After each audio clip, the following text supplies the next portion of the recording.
Alors, il y a beaucoup de sujets qui ont été abordés ce matin, de manière très extensive. On va simplement revenir peut-être sur un ou deux points qui vont mettre en perspective le retour d'expérience ou les différents points qu'on a pu constater dans la mise en œuvre de certaines solutions. Oui, tout à fait. Donc, on a beaucoup parlé de nouveaux usages ce matin. C'était très intéressant la première présentation, notamment sur les résultats de l'enquête, avec 92% des clients qui continuent d'avoir un compte bancaire dans une banque dite traditionnelle. Mais d'un autre côté, les banques traditionnelles doivent s'adapter parce que c'est un nouveau marché, ce sont de nouveaux usages. Et on note, c'est ce que je retiens principalement des échanges ce matin, on a une poussée vers les nouvelles technologies, vers la digitalisation, et pour autant, le besoin toujours d'avoir la capacité d'accéder à un conseiller plus traditionnel. Donc l'idée, c'est d'essayer de faire se rejoindre ces deux mondes. Alors pourquoi ? Les banques traditionnelles, ce sont principalement des centrales de risque, ce sont des tiers de confiance. J'entendais la question tout à l'heure, mais pourquoi est-ce qu'on a encore besoin d'avoir accès à finalement à un conseiller, quelqu'un qui s'y connaît, alors qu'on peut tout faire en digital ? C'est justement pour cette question de confiance, ce tiers de confiance. Et puis aussi parce que quand on parle de banques traditionnelles, de banques retail, on parle à des gens où il y a une question de trip, pas forcément que de cerveau et de logique informatique. Il y a aussi de l'humain en face. Et ça, c'est quelque chose qu'on ne doit pas perdre. Alors en fait, ce changement de modèle, d'ailleurs on peut se demander de certaines discussions de ce matin si le modèle d'acteurs digitaux n'est pas aussi en train de faire revenir un peu d'humain dans des modèles très, très purs digitaux, néobanques ou autres. Mais c'est aussi lié à des évolutions de comportement qui sont des évolutions de comportement des clients en général, c'est-à-dire de nous tous. Et on peut se demander d'ailleurs si ces évolutions, elles n'ont pas été amplifié, alors ça a été un petit peu abordé également ce matin, mais amplifié par la période qu'on a connue depuis un an et demi maintenant, évidemment, accéléré, puisque cette phase Covid qu'on a tous vécue, on s'en serait bien passé, mais on l'a vécu, a entraîné, notamment avec même des choses très concrètes comme le développement du télétravail, des ancrages géographiques qui changent, qui se répartissent, et qui poussent peut-être à avoir une partie de sa vie un peu plus loin, pour les Parisiens un peu plus loin de Paris, et puis à revenir de temps en temps travailler à Paris, et on bouge. Et ces changements d'ancrage géographique ont aussi, évidemment, poussent le digital de manière très très forte. Parce que par définition, on peut garder un lien avec un conseiller ou avec une banque, mais quelque part, on n'a plus la même quand on est devenu très mobile. Alors évidemment, l'entrée en relation et ce sur quoi on a travaillé avec Philippe principalement, donc on va faire un petit retour d'expérience dessus. Ça s'applique également sur tout ce qui est tous les types de produits que nous pouvons vendre, que ce soit les prêts, que ce soit la vente à distance de manière générale. L'idée, c'est bien ça, c'est qu'on est obligé de réinventer un nouveau modèle qui allie le digital avec le physique, la banque traditionnelle avec les néobanques. Avec cette conviction, en tout cas, cheville au corps côté Bread, Banque Populaire de manière générale, c'est que la solution n'est pas forcément dans la suppression du conseiller, ni même la réduction finalement du réseau, parce qu'on ouvre encore des agences par chez nous, mais bien plutôt d'augmenter la valeur ajoutée finalement du conseiller, d'augmenter sa pertinence pour pointer là où il y en a besoin, plutôt que de traiter des choses qui peuvent être traitées en digital. Alors il y a un point sur lequel je vais te laisser finalement la parole tout naturellement, c'est cette transformation digitale. Alors on a parlé d'entrée en relation, mais elle a aussi beaucoup d'impact sur des processus métiers très concrets, et notamment le métier de la conformité. Oui, alors par rapport aux acteurs qui sont intervenus ce matin, je fais un peu office de mouton noir parce que je représente la réglementation, je représente ce qui bloque un petit peu l'évolution des fintech. Pour autant, que ce soit pour un problème de vue éthique ou tout simplement pour respecter la réglementation, on doit s'y plier. Et aujourd'hui, d'ailleurs, de manière plutôt dans le passé, la conformité, je pense notamment à la LCBFT, le respect de la réglementation en matière de dossiers réglementaires clients, DRC, le KYC, sont plutôt vus comme des ruptures de charge dans le processus. C'est on reçoit un client, faut vérifier la pièce d'identité, faut vérifier les revenus, faut se poser des questions métaphysiques de la cohérence de l'ensemble. Et finalement, dans nos processus, ce sont des ruptures de charge. D'où le besoin que nous avons tous d'implémenter ces exigences réglementaires, mais aussi éthiques pour certaines, de les implémenter by design dans nos processus pour faire en sorte finalement que, avec l'aide de RegTech, on va y venir, avec l'aide des RegTech, on soit capable de faire passer tout ce qui est conforme de manière évidente, finalement, sans l'œil humain, et de ne pointer du doigt, de se poser des questions que sur ce qui pose vraiment question. Oui, sur ce point, enfin, les RegTech, elles sont là en appui technologique pour essayer d'apporter un peu de simplification, de facilité dans des processus qui sont souvent quelquefois un peu lourds, un peu difficiles. Mais c'est surtout aussi, ça a impliqué, j'imagine, aussi beaucoup de conduite du changement auprès des équipes mêmes. Oui, parce que alors, la conformité, notamment la LCBFT, la lutte contre le blanchiment et le financement du terrorisme, est quelque chose qui a évolué de manière assez récente finalement dans l'histoire des banques. Les plus gros changements sont arrivés avec la Trump Directive, c'est 2009, 2010, c'était il y a moins de 10 ans. Et encore aujourd'hui, les conseillers, qui sont le premier rempart en la matière, ont encore du mal finalement à se plier à ces exigences. Et finalement, on profite de ces innovations, de ces changements technologiques où on va pointer du doigt ce qui est vraiment intéressant en la matière pour accompagner ces métiers d'abord à continuer d'évoluer sur cette matière qui fait partie de nos métiers de banquier. Pour pouvoir mieux comprendre quel est leur rôle quelque part et encore une fois leur faire pointer du doigt la valeur ajoutée. Alors c'est quoi cette valeur ajoutée? Parce que la réglementation, c'est quelque chose qui a l'air d'être un frein. Souvent c'est vu comme un frein. Mais en réalité, pour nous banques, pour nous institutions financières, et je pense que c'est aussi valable pour les fintech, c'est aussi une manière de ne pas faire rentrer du risque. Je parlais de centrale de risque tout à l'heure. Lorsqu'on a un sujet LCBFT, ça va nous coûter de l'argent. Ça va nous coûter de l'argent parce qu'il y a un moment, de toute façon, il va falloir clôturer la relation. Potentiellement, on va se retrouver avec une ardoise parce qu'il ne voudra pas rentrer. Enfin, un escroc, en général, il peut être escroc pour quelqu'un d'autre, il va être escroc avec nous. Donc, on va avoir des problèmes pour récupérer notre argent sur les prêts ou voir d'autres choses. Et je ne parle même pas des sanctions qui sont bien entendu une épée de Damoclès assez importante. Mais avant même les sanctions, on s'aperçoit que tous les sujets réglementaires, c'est des sujets de risque et le risque, ça nous coûte cher. Donc cette conduite du changement finalement à la fois dans les outils, donc c'est une clé importante, mais c'est aussi une clé pour pouvoir aider les forces de vente, les premières personnes qui sont en première ligne à évoluer sur ces sujets et être encore meilleurs. Alors la technologie dans tout ça, enfin, qu'est-ce que justement dans ce contexte où il faut allier, j'allais dire, de l'expérience client, de la facilité pour les clients, des expériences les plus simples et digitales possibles, et puis ces dimensions réglementaires, enfin, de conformité. J'allais dire que nous, notre rôle en tant qu'acteur technologique, en tant que RegTech, puisqu'on parle souvent de fintech, mais appliqué à ce domaine de la compliance, notre rôle, c'est justement d'amener de la technologie, donc notamment de l'intelligence artificielle, parce que nos systèmes sont essentiellement basés là-dessus, pour aller marier des choses qui sont peut-être vécues quelquefois comme des injonctions contradictoires. L'expérience client, la conformité, c'est deux aspects qui sont souvent assez difficiles à concilier. Donc l'enjeu, c'est vraiment d'aller chercher des solutions technologiques et d'apporter des solutions technologiques aux banques, mais quelque part aussi aux clients finaux, même si on est clairement en B2B, là nous on est vraiment au service des banques.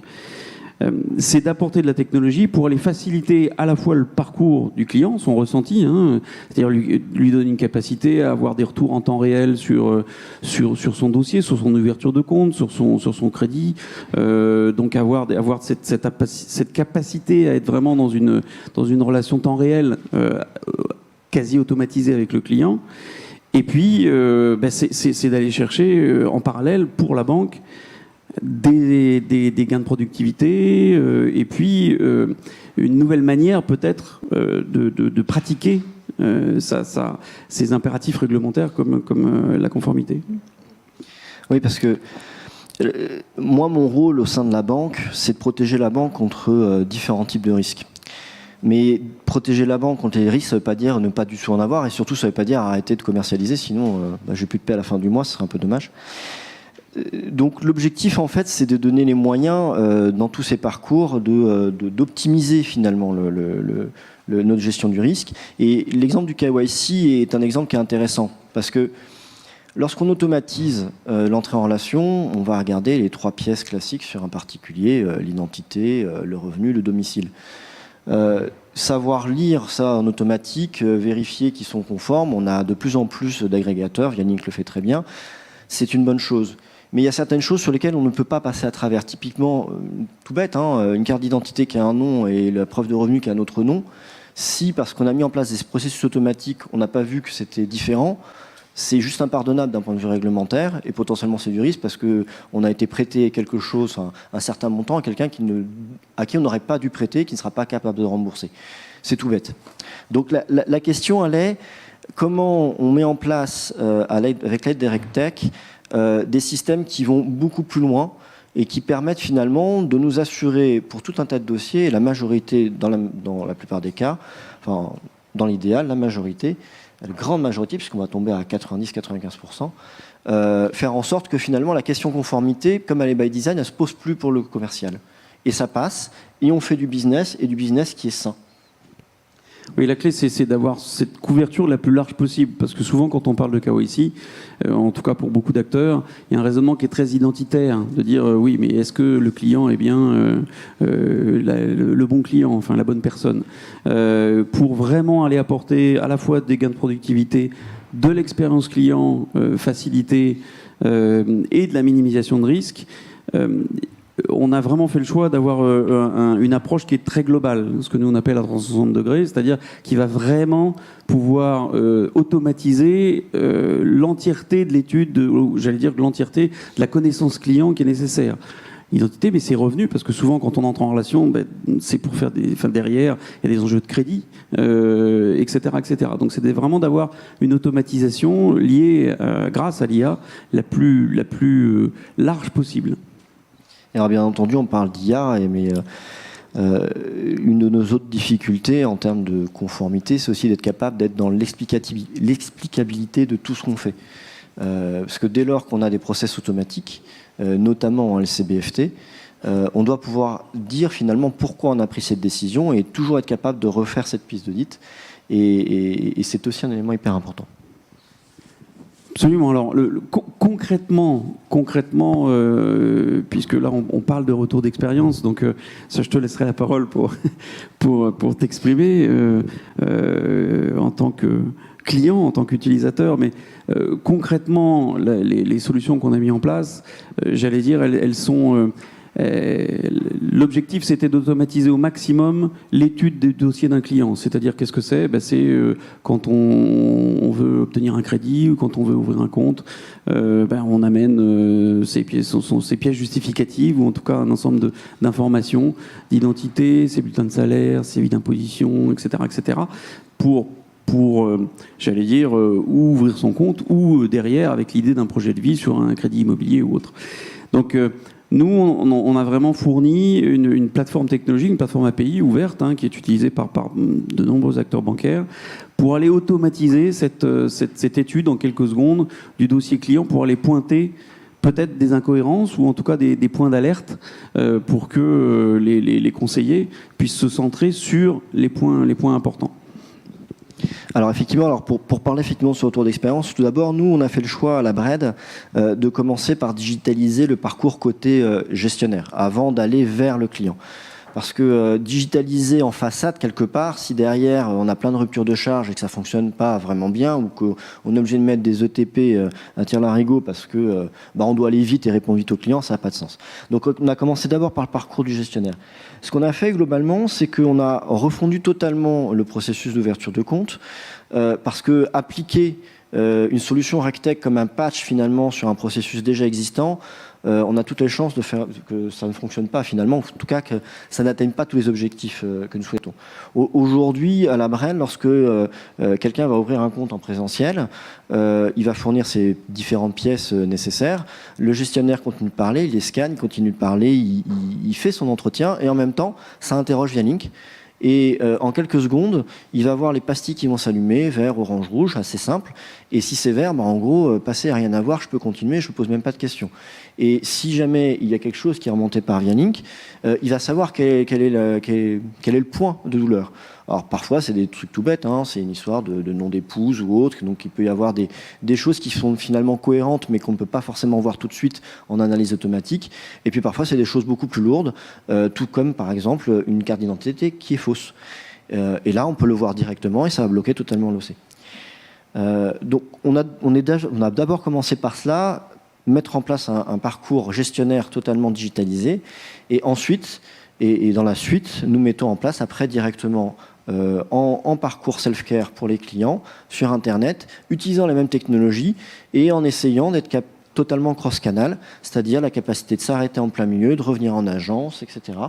Et toujours avec cette capacité également de pouvoir topper là où on a un problème de conformité pour éviter de passer du temps inutile sur ce qui est simple et vraiment passer du temps utile sur ce qui nous permet de nous protéger de risques ou finalement de faire entrer des clients parce que le risque est tout à fait assumé. Et le déploiement finalement s'est fait par étapes, y compris, tu l'évoquais, en agence, puis sur des parcours digitaux, et également sur les sujets. C'est-à-dire le premier sujet, ça a été le retail, c'est-à-dire l'ouverture de compte finalement personne physique. Et puis ensuite la partie corporate, la partie entreprise, et puis ensuite, j'allais dire, au fur et à mesure, même des cas un peu différents de l'entrée en relation pour le coup, mais qui sont très importants d'un point de vue conformité, c'est-à-dire l'automatisation de plans de remédiation en fait, notamment sur la personne morale. Oui, tout à fait. Donc, tout un tas de projets finalement qui se mettent les uns derrière les autres, et puis avec une montée en puissance de nos exigences en termes de conformité, parce qu'on a d'abord mis en place un système finalement backup de décision du conseiller, puis au fur et à mesure, on a automatisé, on a aidé à la décision de plus en plus, soit en disant au conseiller, vous pouvez y aller, soit en mettant des points de blocage complets. Ça s'est fait sur une petite année, cette prise de connaissance finalement, et ce qui donne aujourd'hui un parcours qui est très satisfaisant. Et je vais revenir sur une notion qui pour moi est importante, c'est cette notion de tiers de confiance, la confiance qui est dans les deux sens. Parce que pour faire un business sain, on a aussi besoin d'avoir confiance dans nos clients. Alors, c'est pas pour dire que tous nos clients on peut pas leur faire confiance, fort heureusement. On est sur des proportions qui sont de 99, quelque chose, où les clients sont sains. Mais ce qui va nous faire mal, ce qui va nous coûter très cher, c'est toujours ces petits derniers. Et c'est là où vraiment les RegTech et toutes les nouvelles technologies, toute la digitalisation, pour moi, d'un point de vue direction conformité, sont hyper importantes. C'est parce que ça va me permettre d'aider le business finalement, de s'épanouir, d'aller plus loin, d'aller plus vite, tout en continuant de protéger la banque de manière efficace. Et d'où cette notion de compliance by design, parce que finalement, c'est aussi mettre en place la confiance by design dans nos processus et de ne s'arrêter que lorsqu'on en a vraiment besoin. Parfait, merci. En tout cas, merci à vous je vois qu'il y a quelques questions. On va prendre une seule question et enchaîner ensuite. Voilà, je vais vous passer le micro. Bonjour, merci beaucoup. Donc Sabine Filias, moi je fais aussi de la fabrique by CA, et donc on a lancé une néobanque récemment pour les pros qui s'appelle Blanc. Et l'entrée en relation à distance, finalement, c'est assez facile parce que si on a un fraudeur, on peut lui dire non, il n'est pas en face de nous, c'est assez facile. En revanche, ce que j'entends dans ce que vous dites, c'est que si vous faites un outil pour le conseiller, jusqu'à présent, il avait à récupérer des infos et en asynchrone, il pouvait dire au client « Non, votre carte d'identité est fausse, je ne vous accepte pas ». C'est quoi votre nouveau protocole pour protéger vos collaborateurs quand, en temps réel, il est capable de savoir que la pièce d'identité est fausse et donc qu'il est face à un fraudeur qui, en plus, du coup, n'est pas forcément une personne qui va être très facile à qui dire non puisque c'est un fraudeur. Donc comment est-ce que vous gérez cette partie-là, la capacité à dire non en direct, en physique ? Alors, ce cas d'usage existait déjà avant, parce qu'en réalité, on devait vérifier sous UV, etc., la pièce d'identité. Il y avait quand même quelques techniques pour vérifier la cohérence et la réalité, finalement, de la pièce d'identité. Le gestionnaire est déjà responsable depuis des années de la conformité des pièces qu'il recueille. Donc, il avait déjà la capacité de voir, dans certains cas, pas tous, qu'il avait affaire à une fausse carte. Bien entendu, avec des technologies comme ce qu'on fait avec Vialink, on en voit beaucoup plus. Alors nous, on a fait quelque chose de hyper simple. C'est-à-dire que dès lors qu'il y a une incohérence, quelque chose de vraiment fort, le blocage du parcours se fait par un pop-up qui dit « décision centrale nécessaire ». Ce qui permet d'éviter que ce soit le gestionnaire qui porte la responsabilité vis-à-vis de la personne qui est en face de lui, et de dire, bah voilà, désolé, l'ouverture de compte va peut-être pouvoir se faire, mais j'ai besoin d'une décision centrale. Et en réalité, après, ça va venir à la conformité, parce qu'on a d'autres sujets de ce type-là. On a plein d'obligations réglementaires, par exemple le screening contre les listes de sanctions à l'entrée en relation. Et là, c'est pareil, on a énormément de faux hits pour très très peu de vrais hits, fort heureusement pour nous, qu'on n'ait pas beaucoup de clients ou de prospects qui sont sur les listes de sanctions. Pour autant, il faut l'analyser de manière humaine. Donc ça aussi, ça va entrer dans décision centrale nécessaire, de manière très simple. Et le discours du gestionnaire sera, pour une raison liée à votre dossier, on va devoir attendre une décision qui va intervenir dans 1 ou 2 jours et on vous reviendra. Merci. Très bien, merci à tous les deux pour votre intervention.